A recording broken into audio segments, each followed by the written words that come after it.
Hello everyone, তুমি কেমন আছো? আশা করি তুমি সকলেই ভালো আছো। যেহেতু গুড মর্নিংটা জানাতে পারলাম না, তো কারণ এখন বাসে চলছে প্রায় তোমাদের একটার কাছাকাছি রান্নাবাড়িটা কমপ্লিট করে নিয়েছি। কারণ আজ কি হলো, রাত্রিবেলা আমাদের এখানে বৃষ্টি হচ্ছিলো, তো বৃষ্টি হওয়ার কারণে মানে কি বলবো, রাত্রি 2টা 2:30 নাগাদ আমার ঘুম ভেঙে গেছে।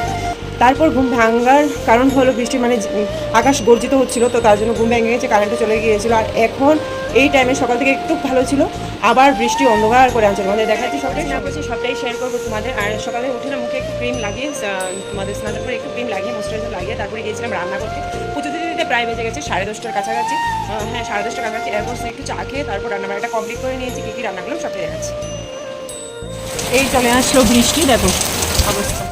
আজ রান্না করলাম পটল ভাজা, কারকল ভাজা, মুগ ডাল আর সব পাঁচমিশালি সবজি দিয়ে নিরামিষ ঘেট। তার সাথে কেটে নিয়েছি এলাচি, গন্ধরাজ, লেবু। জাস্ট জমে যাবে, যেহেতু শীত শীত লাগছে ভাব। ভেবেছিলাম যে খিচুড়ি করবো, আর করিনি। আর এদিকে দেখো খুব সুন্দর জোর বৃষ্টি হচ্ছে। যাই হোক, আমি খেতে বসে গেছি, কারণ এখানে নিয়ে নিয়েছি পটল ভাজি, কারকল ভাজি আর কাঁচা লঙ্কা ভাজি করেছিলাম। তার মাঝে আবার একটু তেল নিয়ে নিলাম ভাজির। তো খেতে জাস্ট অসাম লাগছে। চলো আগে খাবারটা কমপ্লিট করে নিই, আবার একটু বেরোতে হবে।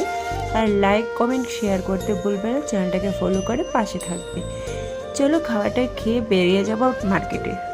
গেট থেকে নিয়ে আসলাম তালের আটি, বসেছিল তালের আটি, আর সবগুলা কিছু উঠাইনি, আরও কিছু এনেছি। সবগুলোই শেয়ার করব। মার্কেটের থেকে কী কী আনলাম না আনলাম সবটাই শেয়ার করছি। তো চামচটাও নিয়ে আসলাম তোমাদের দেখানো।